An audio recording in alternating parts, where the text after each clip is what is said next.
প্রত্যেক দিন সকালবেলা প্রত্যেকজন আল্লাহর বান্দার ঘরে ঘরে আল্লাহর রহমতের ফেরেশতারা আসে। ওই রহমতের ফেরেশতারা রহমত নিয়ে আসে আল্লাহর পক্ষ থেকে আমাদেরকে রহমত দেওয়ার জন্য। কপাল ফুরা আমরা তখন থাকি। তারা দাঁড়িয়ে থাকে অনেকক্ষণ, রহমত নিয়ে আসছে, নেওয়ার মতো কেউ। তখন রবকে বলে, ইয়া রব, তোমার বান্দাদের জন্য তুমি মায়া করে পাঠিয়েছো, নেওয়ার জন্য তো কারো আগ্রহ নেই।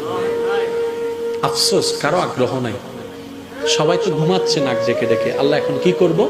রব বলে যে এই রহমতগুলা যেহেতু আমি দিয়েছি, রিটার্ন আনার কোনো সুযোগ নেই, ওই রহমতগুলাকে জঙ্গলে দিয়ে আসো। এবার বুঝতে পেরেছেন জঙ্গলে এত ফল ফলাদি কেন হয়? জঙ্গলে গিয়ে কেউ কখনো গাছ রোপণ করছি আমরা? আমি শুনতে পাই না, আর একটু জোরে বলেন।